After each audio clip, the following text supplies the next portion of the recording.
Ano po ate Repolyo? Success tayo sa Repolyo. Nakakapagpabuhay po. Ay sa totoo po naman na ano tayo po. Kami po shoutout po sa lahat ng mag-repolyo. Kami po bilang isang ako po, kumbaga bihira din po ba ako makakita ng repolyo na puno, kaya po ako curious na magtanim. Kaya po kahit po 10 puno, 5 puno, ako ho ay ligayan na makapagpabuhay tayo ng sariling repolyo po. Yan Yan po, about po naman sa ating sibuyas po, update ko po kayo gawa ng tayo po ay meron ng na-harvest at na-benta po. 20 kilo na. Ari na po yung mga iba pang sibuyas natin. Ngayon po pala ating bibisitahin. Tapos ay estimate natin kung ilan yung maha-harvest. Opo. Yun, sama-sama po tayo. Ari na po ay yung ating mga sibuyas na ilang araw na ba ito? Parang 10 days. Opo, yan. Nahabol pa rin po, mahabol.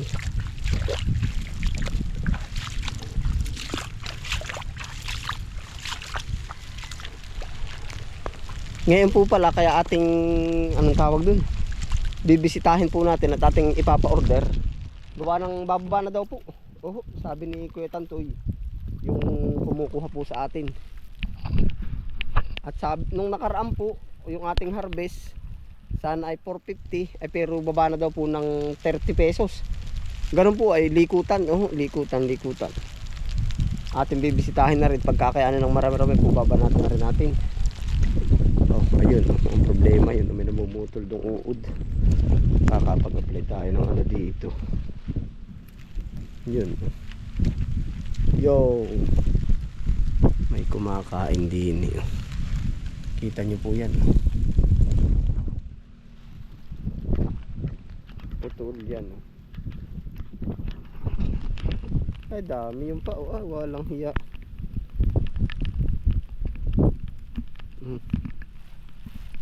Yan. Yan. Yung pa. Ito. Kitang-kita yung pinagkagatan. Kakapag-apply na tayo ng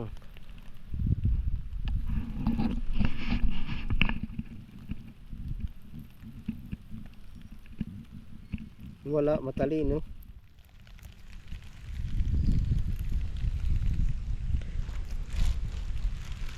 Dami na pala. Yan. Walang dyan. Kaya pumuputol na yun. Mabigat-bigat army worm ay. Dami na. Yan po.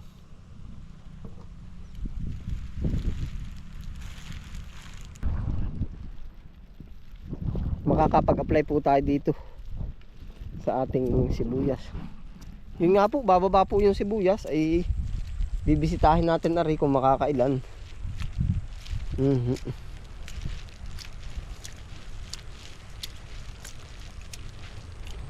Ari po yung ating unang hinarbisan. Hindi po uli magsasabay-sabay, gawa ng yung malalaki lang po lahat ang kinukuha. Diyan po ako na paglinlang nung una nung una nating nakaraan sa sibuyas. Na hindi tayo marunong yung tingin ko sa akin, sabay-sabay ito. Yung po pala pinipili. Ay di doon tayo lipol. Ngayon alam po nila yung harvest. Yan, kamukha po nito. Ito ay nakuhaan na po ng 20 kilo isa. Di isa, dalawa, tatlo, apat, ay di 5 kilo isang plat. Tapos may tira pa po. Masigit pa. May tira pa yung mga pang-akat na po yan. Papalakihin natin. Yan, dito na tayo sa mga pang-harvest. Ito po, kahit ganito kang lalaki, kahit hindi uniform size, pinaharvest na po, pinipili na po yung malalaki. Yan.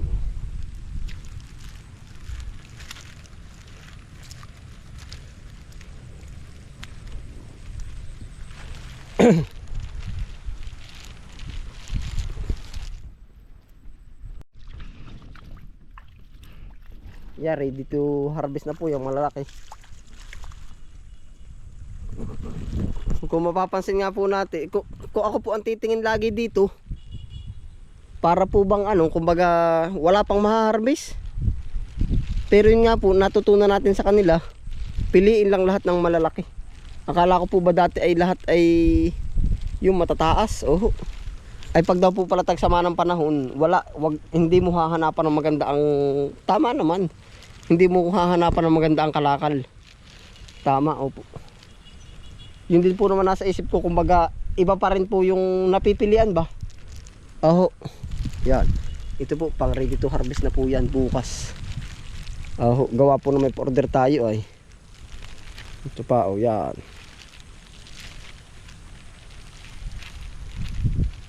Lagi po naman yun din ang sasabihin ko sa inyo. Pagtaas ng presyo ng kalakal, pagsama ng pananim. Pagtaas ng presyo, pagsama ng pananim. Yun po ay talagang observe na po natin. Gawa ng hindi ho tataas yung pag lahat ay sabay-sabay na magaganda. Yan. Ito. Ay, dito harvest na yan. Kahit ganito kung lalaki.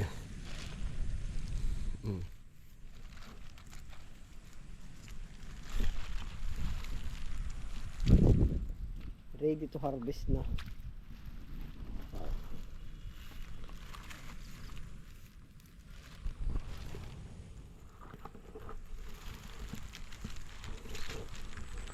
Siguro kahit dito ang ilang kaya.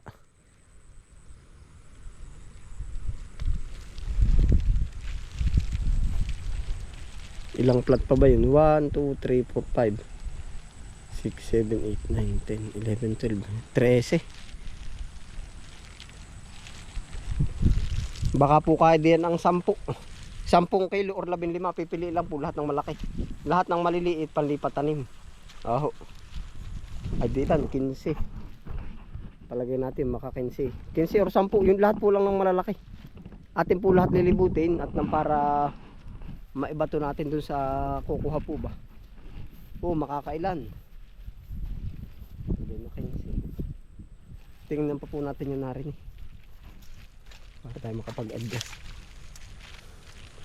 Hanggang doon pa po tayo sa kabila. At tayo po pati kukuha ng ng pang ulaming repolyo.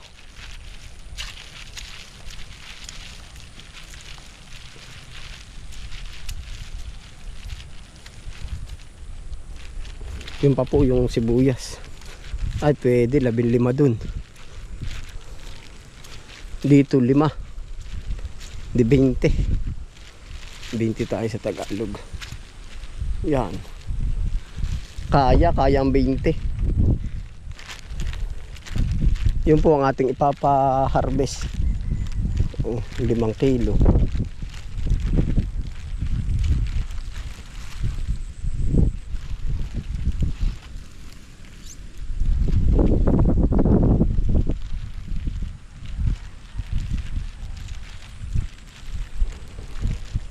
Magpapa-order po tayo ng 20 sa Tagalog, pero pupuntahan pa po natin dun yung Duterte. Siguro po yan bukas ang ating babanatan. 20 pang upa ulit natin.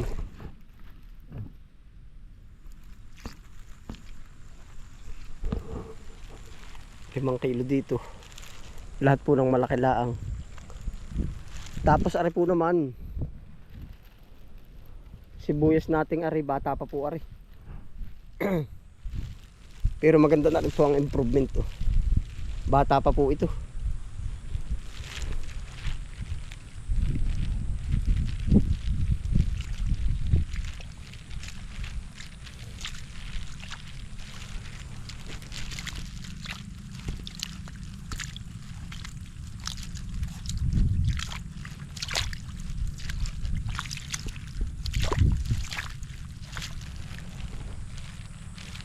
Pero ang ganda naman. Panalo yung taas ng kama natin Panalo ang taas ng kama.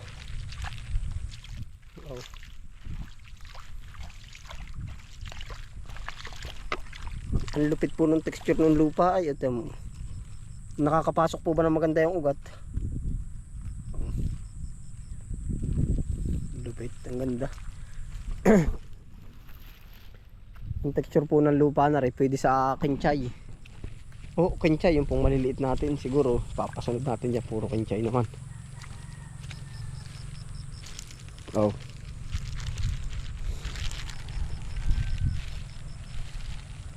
Yan pa po ang mga pinapalaki po natin na ano, na sibuyas. Yun, ang pa-order po natin doon ay 15, 20. 20 Tagalog, ano po? 20 Tagalog. Punta po naman tayo din sa gilid ng repolyo.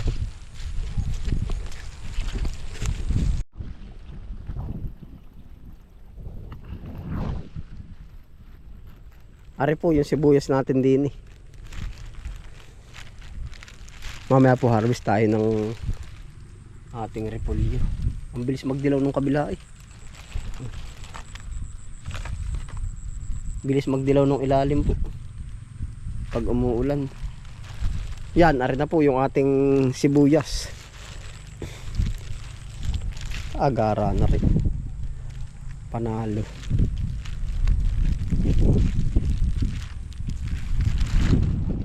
Ito po yung malalaki natin sibuyas, Duterte. Kaya po ngayon sa episode na to, nililibot natin, ano po, ulitin ko po uli. Papa-order po tayo. Yan, oh. Panalo.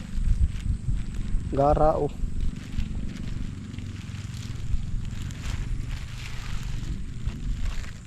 Oh, ulah daga na rin, pagkaganda. Dati po nung tayo hindi pa ganong marunong talaga sa sibuyas, ganito po yung aking ine-inspect na sibuyas. Inspection yun na, yung kumbaga inaasahan. Sabi ko dapat ganito kang kakarbo. Pansinin niyo po yung una natin pinuntahan doon na Tagalog. May maliit, may malaki, pero ito oh, halos nag-uniform size. Yung po ang hindi ko alam na diskarte, na kumbaga dapat pala pinipili na yung malalaki. Wala ho talaga sa isip ko yun na gayon. Ay di sa kanila ko lang natutunan. Oh. Yan, akala ko dati lahat ng taniman natin ganito lahat kung gaganda. Ayun po pala ay merong hindi nga tulad-tulad, hindi pwedeng kumpara po ba. At saka po yung una nating sibuyas doon, yung pinuntahan natin Tagalog. Oh. Iba pa rin po ang texture ng lupa doon. Kasi ang lupa po doon ay parang hindi siya ganong gustuhin ng sibuyas. Hindi ko, kumbaga naaaral po natin, nasa actual tayo. Yung naroon na hindi magsinlalaki at kumbaga mabalam yung pagkarbo, yun po yung una ng parang hindi ko sure kung 10 days ay. Pero ito po ang kasabay noon, oh. Ito halos mabilis yung pagkarbo niya. Oh. Yan, oh. Nakakapagtaka nga po. Oh, yan. Pero yan po pag i-harvest talagang mas uunahan yung malalaki, may matitira pa rin maliliit. Oh. Pero sa garbo po, huling-huli na itong itinanim. May nagpapakita sa ating kinchay. Oh. Tandaan nyo po yung ito kinchaya natin dati na ay. Yun. Oh. Yan pa oh. Yun pa oh.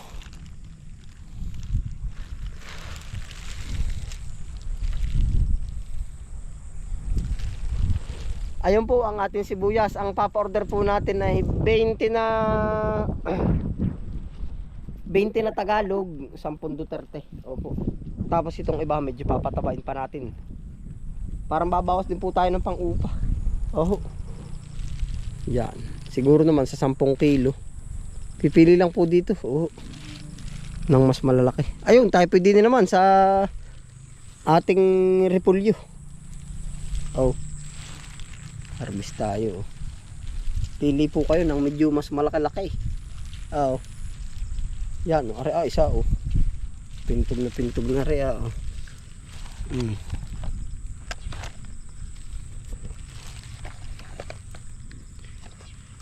Pinipintog ng puso ko'y ikaw.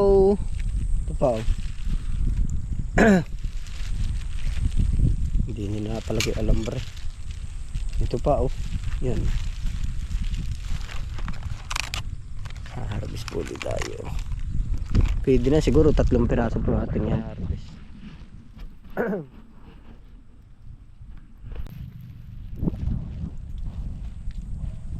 Harvest po ulit tayo ng repolyo.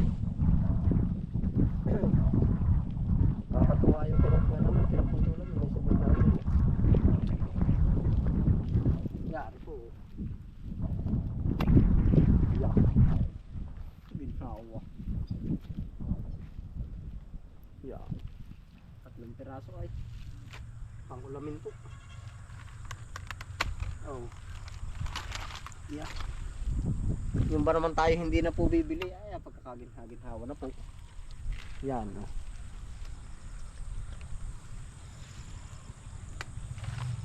Tapos ang kagandahan po nito ay tayo yung nag-alaga. Aho. Yeah.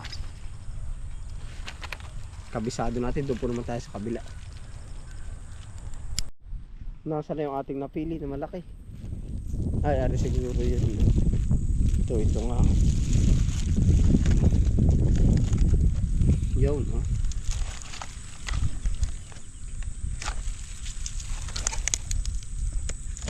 Tatlong piraso. Naay po ang mismong punuan niya. Dahil po nasibol pag kayong kinuhaan natin. Yan.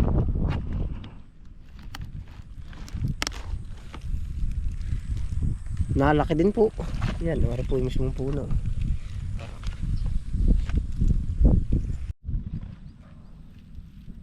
Ano po ate Repolyo? Success tayo sa Repolyo. Nakakapagpabuhay po.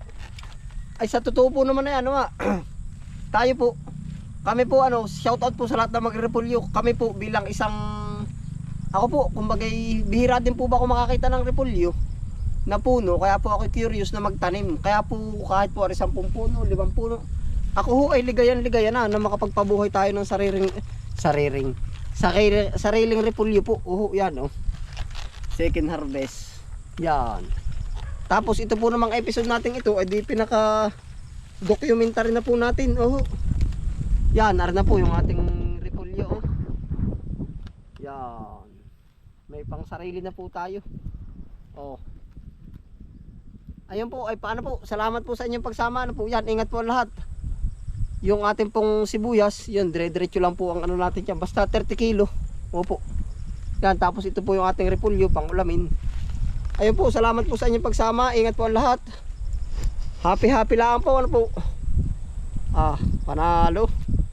Happy lang po. Bye.